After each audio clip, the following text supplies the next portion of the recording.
Junkies! Let's move on. Let's talk about Sonic 2. Sonic the Hedgehog 2. And after I got out of the movie theater, I was very eager to proclaim that Sonic is the best video game movie franchise we have ever had. Other people kind of thought I was crazy when I said it, but I think in the couple of weeks since people have seen it, some other people may be willing to come around to my line of thinking. How would they think you're crazy? What were they debating you on? Because look, you said franchise. First off, I did. What other movie franchise? I did. Mortal Kombat, first one good, second one sucked. Well, see, Silent but Hill, that's what they were first saying. one good, second one sucked. No, right? What franchise? I'm just saying, hey. I'm just saying, I was getting assassinated of my character because I said Sonic was the greatest video game movie franchise we've ever had. It is. It is. It is. It clearly is. It is. Like, it objectively, it is. Like, it does everything it's supposed to do. It doesn't do too much. It respects the source material. Mm-hmm. It's, it does what it's supposed to do as a adapted property. And to be honest, between both Sonic movies and Detective Pikachu, those are literally like the best video game adaptations. Detective Pikachu is also good. Years. Yeah, so, I still haven't seen Detective Pikachu. It's not a franchise, though. It's not a correct. It's not, but it's a video game. It is a video game movie. And it is good. And you would think that if they were dedicated, as big as Pokemon is as a franchise, you would think that the success of that film, the way it turned out, the way they were able to blend live action with Pokemon, they would have been churning out them movies. Especially getting young kids to be in the primary role, like in a traditional Pokemon sense, where they like were going on an adventure and they were battling and stuff like that. Mm-hmm. Kids would have ate that up, but they haven't done it. Sonic, on the other hand, has had two very successful movies that you have very little to complain about. Very little. Mm-hmm. Very little. Well, after the fans fixed the, okay. There was that. There was that very one thing, that one little bitty thing. But after they fixed that, oh man, it was off and running. And again, big, kudos to Paramount for fixing it, because if they would have just let that come out, I don't think that first movie would have got a sequel. Because not enough people would have went to go see it. As good as it was, right? He just looked terrible. What's up to Marcus 864? Want to say what's up to Cassidy is checking in from Dayton, Ohio. He's like right around the corner. Dayton, Ohio. He's an assassin. He's an assassin. Anyway, so what do we? As far as Sonic 2 goes, what's the best things that you liked about the film, and what were some of the things that you kind of didn't really like about it? Go first. I think. Go ahead. No, go ahead. I like the entire movie. What I don't like about it is that I'm in my 40s, and this is when it comes out. Look at the camera. Don't look at me. I'm looking at you guys. Don't look at me. Look at the camera. Yeah, I'm sorry. What? I'm in my 40s when it came out. It's like, okay, I mean, that's your complaint? Is that they took too long? No, I enjoyed the freaking movie, but it is not for me. It's not for you. I got you. It's for kids. Okay. Doesn't mean I can't like it and it's enjoyable, but it's not made for it. I was 11 years old when Sonic came out, and I would have loved something like this. Okay, but if you would have got it when you were 11, it would have sucked. It absolutely would have sucked. It absolutely would have sucked, bro. But still, it's just like, man, like I'm sitting there and I'm by myself in the theater. No, and there's kids. Even though there's the late show, the very late show. It wasn't a Friday, I guess, and there's kids. And I was like, I don't have kids. Yeah, you chose to see it right when Easter break was about to happen. Yeah, and it's just like I enjoyed the whole thing. About the movie, I was not a big fan of that whole Hawaii the human part. Yeah, I'll admit that. I mean, Shamar Moore, look, man. Shamar Moore was cashing a check. He was cashing a check. That's the best you can say it. Yeah, because that whole plot point right there was kind of dumb. Like, oh, we're gonna pretend that you're marrying this woman's sister, right? Just so you can get close. Like that just seemed kind of odd. Yeah. You know what's funny?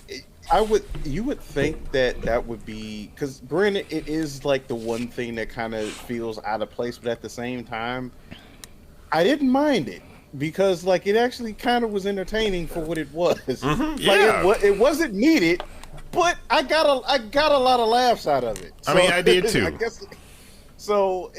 It's like in that regard. I mean, you would say that was technically the low point of the film, but overall, I kind of agree with you. Like it's a good family movie.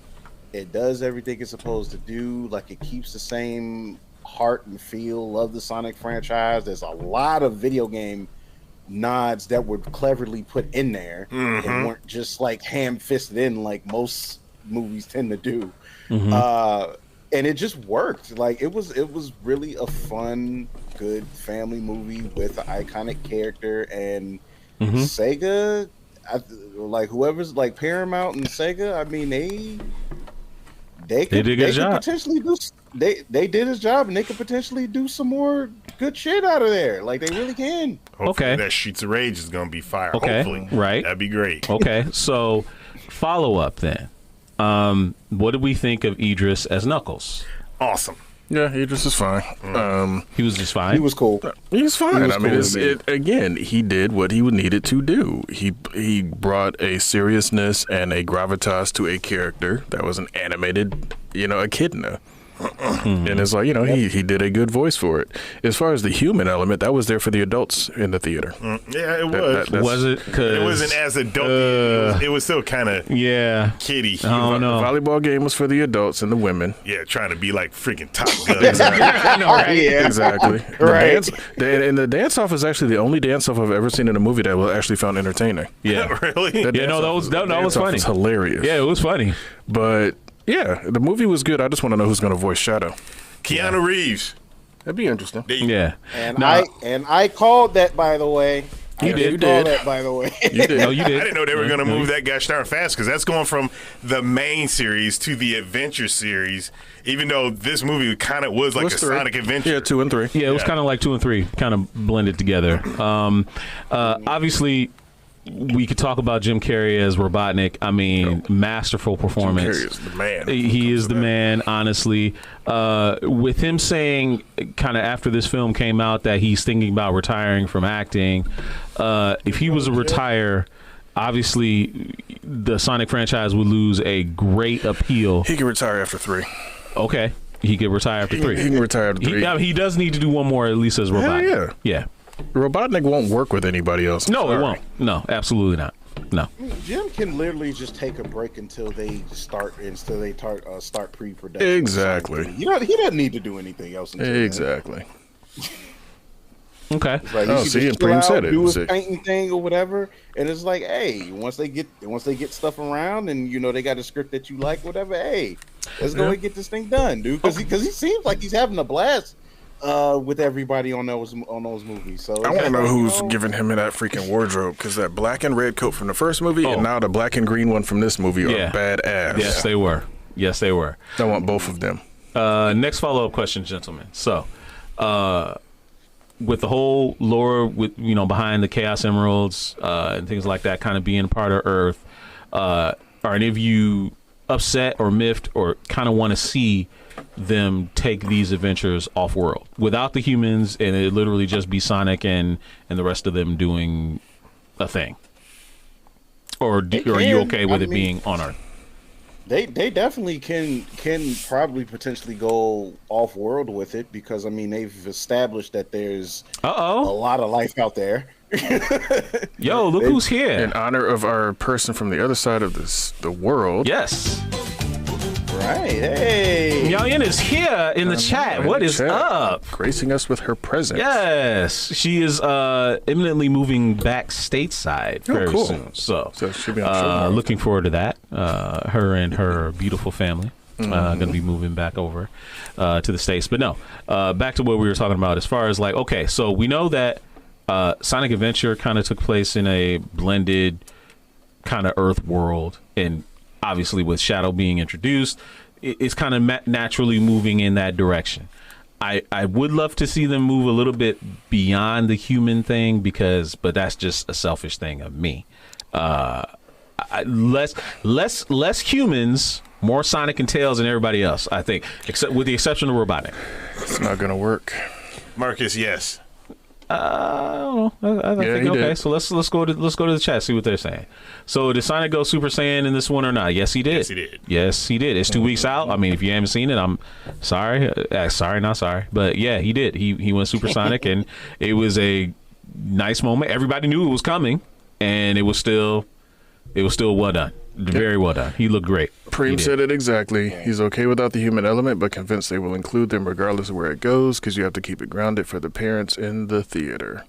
See, that's the thing that I try to think of. A lot of those parents you would assume are around our age. And if they're around our age, they know more about Sonic than their parents. They might, but yeah, maybe. Again, I'm not necessarily saying all of them, because there's a lot of lame asses that, all they did was smoke, drink, and you got to remember, movies are made for the lowest common denominator. The children. What about the children? No, it's not even about the children. Look, think about the children. It's made for a general audience. Yes. I do think the landscape has changed a little bit since the original Ninja Turtles and Batman Returns. Yeah. I think it's changed a bit since then. Mm-hmm. So like, if you all remember the backlash of those movies back in the day. Oh yeah, the original Turtles. Oh, parents were so upset. Yeah, they had to change my man's weapon. That was he didn't use cartoons. Yeah. No, not. I'm talking about Turtles 2. Oh no, Turtles 2. Turtles what's 2. his name? They didn't use a single weapon. Use any of their weapons. Yeah. Having her life with the drop of the bits. Appreciate it. Appreciate Did it. she get a sound? Thank you. She get a sound. Sweet, dark meat. Oh, sweet dark meat. That could be interpreted so many ways. No, absolutely it could. Yeah, absolutely it could. But anyway, to kind of wrap this whole thing up, Marcus864 says, "Cool, I'll check it out on DVD." First of all, just go see it. DVD. Yeah, DVD is disgusting. Maybe you should get it out on VHS, buddy. Right. Go to the Goodwill and find a VHS player. Get you that laser disc. Second of all, man, just it's in the cheap seats now, so just go to the theater and see it. It's worth seeing on the big screen. Right. Oh, look at B-Hawk75. Thank you for the follow. Appreciate that. What a follow. B-Hawk, if you let us know where you were following from, where you found us. If you found us on Twitch organically, if you came over from one of our social networks, please let us know. You want to get nuts? Come on. Let's get nuts. There's something about that came out of CinemaCon that, anyway. So now, to wrap up the whole Sonic the Hedgehog thing, if we were to rate it 1 out of 10, what would you give it? I give it a high 8.5. Okay, 8.5 for GQ. Yeah. What about you, Dido? It's probably like a 7.7, 8, 9, 4. Would you? I mean, can you please give me a solid? 7.7, 8, 9, 4. I need a solid number. Just one solid number. Can you give me that for the 9 months in a row? Yeah, please. Can you give me 7.7? We're gonna round that up to 8. Thank you very much for giving me the 8. Fallen, what are you gonna give it? With GQ, 8.5. 8.5. Okay, I'll give it a solid 8 as well. Okay. I'll give it a solid 8 as well. So I gave it a 9-ish. All right, Namara gave it a 9-ish. Glad your maintenance issues are over with. Damn Comcast, you really should switch up if you can. Hey, we hope you enjoyed that clip. Make sure you check out our live content on Twitch. It's twitch.tv/Culture Junkies. We also have a lot of content available on YouTube, unboxings as well as Blu-ray reviews. And you can support us on Patreon, patreon.com/Culture Junkies. And on top of all of that, if you go to culturejunkies.net, you can check out our merch store. The link is culturejunkies.net/merch. There's a lot of great merchandise there. So there's links and logos and stuff all around me. So check those out, and we will see you next time. Culture Junkies.